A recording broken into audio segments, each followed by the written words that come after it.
Hello, welcome to my channel. As you've already seen by the title, I shall be showing you short division. In other videos we shall cover long division and other ways, but as for this video, we shall only be looking at short division. Now, the short division and long division is put into a way. This way is called the bus stop method. This is a really useful way that will help you in your division.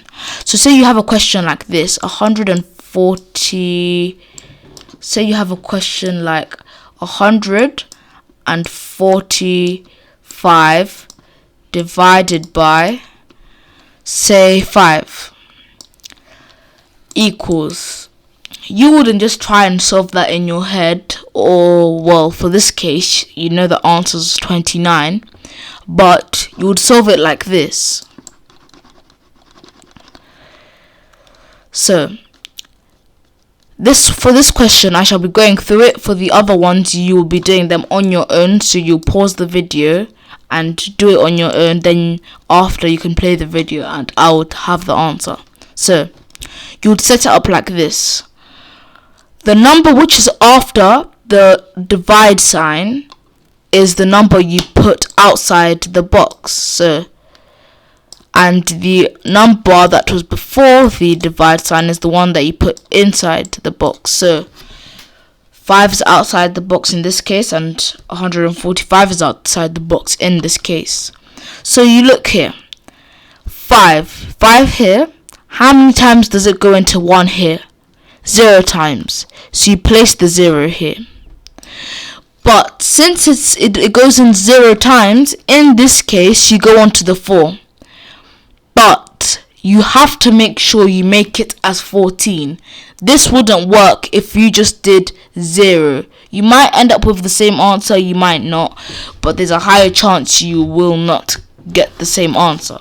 So, now, how many times does 5 go into 14? 2 times. But what is the remainder that's left? So if 5 times 2 is 10, that means the remainder must be 4 to make it 14. So you put a little 4 there.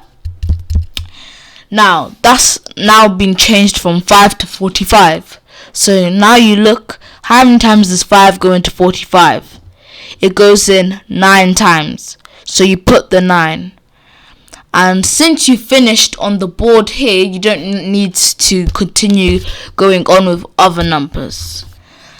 Now we're going to move on to a little bit of harder questions. We may have decimals, we may not. So, yeah. Now I'm going to do 6 divided by 256. You can pause the video to see what your answer will be as I do it here.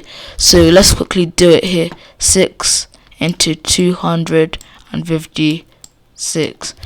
0, 25 is 4, 1, 6, 12. That's 2, 6, 12. Now when you want to do it as decimal, so in this case I've reached it here. Now if you're a child like this is your first time learning it, you won't go into doing it as a decimal, you just do it as a remainder. So you will do here, forget the decimal down there, you will do remainder 4 as it does. So here it will be 6 times 12, 2 is 12. But since we want to see how many times 6 goes into 16, instead of using this decimal here, you just put remainder 4.